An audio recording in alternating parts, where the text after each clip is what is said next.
Whoopsie. Nice work, team. On the move. Cruising around. Just trying to recover. You guys ever just like, you know, like you do a stressful job and then you're just a wreck. You're a mess. You're like a used up tissue. You know, just beat up, ripped apart, shredded. And then you got some time off and you're all depressed. You're like, oh, when am I going to have some meat? You got all this shit that you have to do.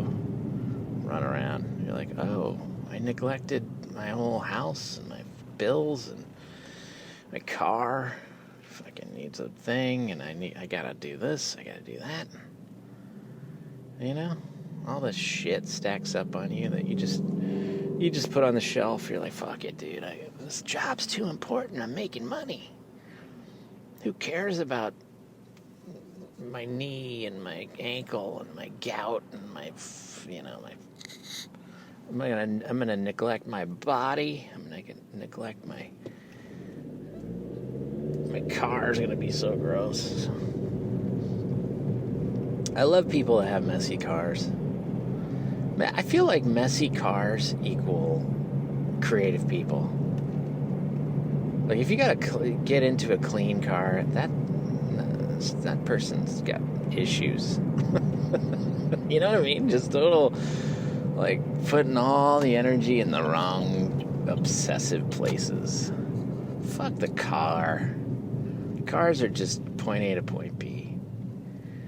I love a messy car. I love, like, you know, dog hair and seats and, you know, discarded cups and weird, you know, cans and shitty ass, like, popcorn crumbs all over the floor.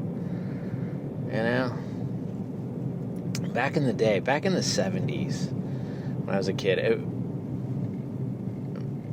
I love those cars you get in with cigarette butts in them. My dad was a big smoker, and he'd have to change his ashtray regularly. You know, he'd just empty it because it would just get crammed. You know, you drive around all week and suddenly your ashtray's full. You know, that's what happens. Not anymore, but it used to. Oh, cigarettes. God, I miss cigarettes. I really do. I don't miss them. You know, I miss the emotion that surrounds the romance of them. In all reality, cigarettes, they just dry you out. They give you headaches and make you feel like garbage. Make you smell like an ashtray. It's awful. Gross. Cigarettes are, you know, they're not... The romantic allure and appeal of them wears off within moments. And then you're just in it. And they put so many fucking chemicals in cigarettes. You know, like additives and chemicals, and they grow it with all kinds of pesticides. And, you know, we're using this antifungal because when we ship them, they fucking, you know, it's like, oh, but yeah, that causes your, you know, ulcerations in your lung tissue so you're bleeding from the inside out. Yeah, but, you know, we don't want fungal. Really? I think I do want fungal. I'd rather have fungal than that Agent Orange shit that you just sprayed all over your fucking tobacco leaves.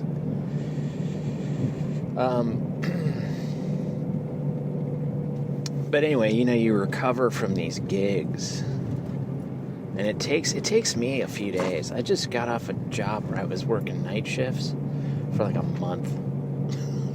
You know, when I first went to college, the first job I got, I was at Sonoma State, living in Rohnert Park, California, a little cow town, nothing, population nothing, and I lived with this woman. She's probably 42, and I was 19, I guess. And I had a little Honda Civic, and I worked at a gas station. I worked the night shift, and I was studying. She had a 8-year-old son, I think, somewhere around there.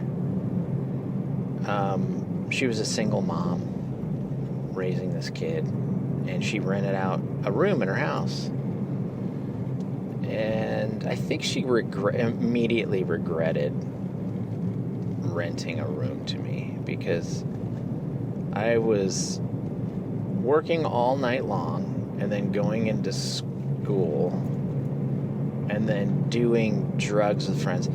I was part of a comedy troupe. I joined a theater. I was a theater arts major.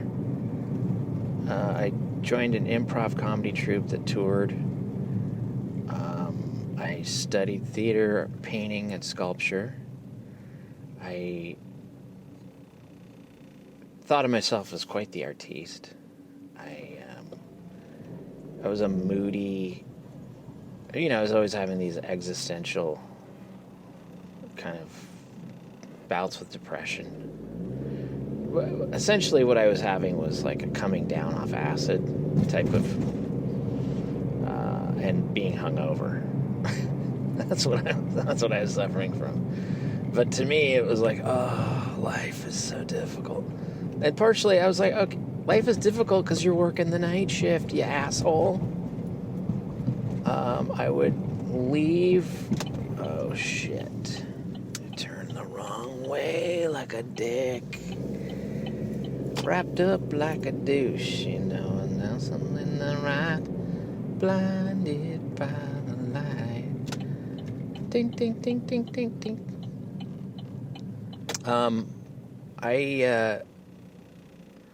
I gotta say, like, so there's something very unnatural about working all night long.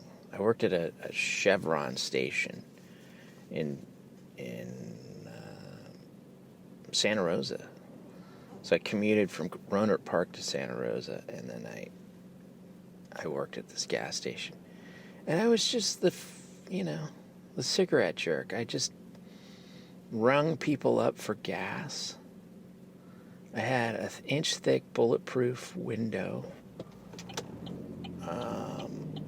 One night, I did encounter a big old fight at the gas station. I think I had to call the cops.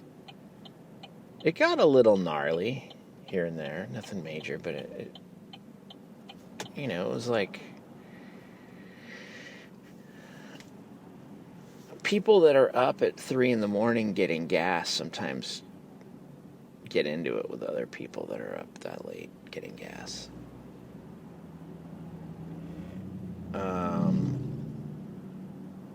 And then I started smoking Camels. And you're not supposed to smoke at a gas station. That's a big, big rule. But the people that work at gas stations, they don't follow that rule. Okay. I mean, I didn't smoke in the booth. I know some coworkers that did because it smelled like cigarette smoke in the booth. They had a little air filtration system. It was like a little AC heating unit. It actually was just a space heater. And, but yeah, it's just reeked. Just trapped air. I'd step outside and have a cigarette. And I just fell in love with Camels on that job. I don't know why. I picked a brand because I could pick any brand I wanted. They were all there. I was just like, da-doom, da-doom. And I had in high school smoked Winston's, and I decided I want to switch to Camels when I got into college. And so I was a smoker, and I didn't sleep. And I was doing improv, and it was fun. I had a good time. But working that job was hell. And so I eventually kind of transferred schools and studied animation. But I don't think I ever worked a night shift again until I got into animation. Shit. was going the right way. I gotta fucking turn around again. Penis erectus. Yeah, I'm gonna do a U-turn right in front of you, homeboy. That felt good. That was a U-turn. Jesus, this fucking car just turns on a dime. Yeah. Yep. Anyway, this recent bout, I can do the night shift. I can do it for about a week or two. But then I fall apart. My body falls apart. My mind falls apart. If you do the night shift, the weekend. If you do the night shift for a client called the weekend for a month, oh, forget it, bro.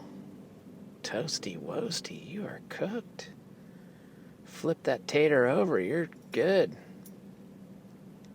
You are like the shredded pork in a machaca or whatever the fuck what's that shredded pork? Carnitas. There you go. Oh my god, carnitas are so good. So yesterday David Lynch died. That was a bummer. Speaking of smokers, I met David Lynch. That was incredible. I was working at Shadow, and sometimes famous people would walk through. Pee Wee Herman came through. Paul Rubens, I guess is his real name. Guillermo del Toro came through. He was cool. He talked to everybody. Pee Wee talked to me for a while. Pee Wee reminded me of my grandmother. It was amazing. I was like, I had an instant kinship with Paul Rubens that I just felt so much affection for this guy when I first met him. I was like, wow. Because you instantly feel that looking at him. And, he has a magnetic personality. But he has a beautiful smile and he has a warmth to his,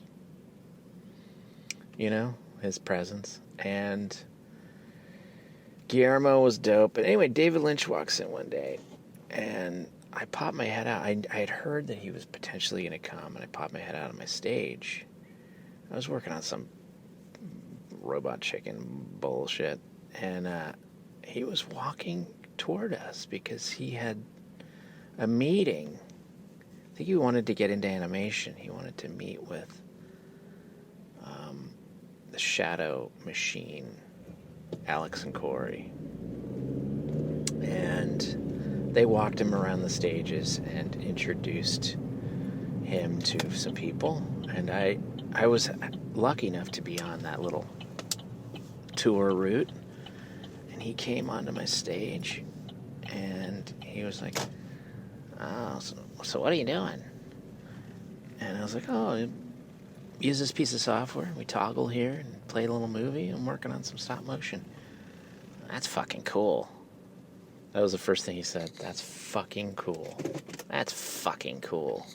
And I was like immediately disarmed. I was like, oh, this is my friend. Oh, I love this guy. But he's got some of the best hair. I think I've always wanted to have hair that cool. It wasn't always really cool. He had kind of a racer head I think he refined his hairdo. But he polished it. He got it. He got it dialed. I don't know who does his hair. Maybe he does his own hair. I do my own hair, and I'm shooting for a little bit of a David Lynch these days. Like, I like to just shave it. Liz hates that look on me, so she, whatever Liz wants, she gets. And Liz likes sort of a bouffant kind of whatever 50s type rocker flavor.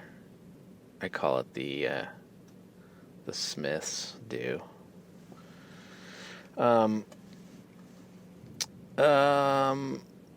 Okay, I'm gonna go in and pick up dinner. This is fucking most pathetic, stupid piece of shit fucking podcast in the world. Sorry.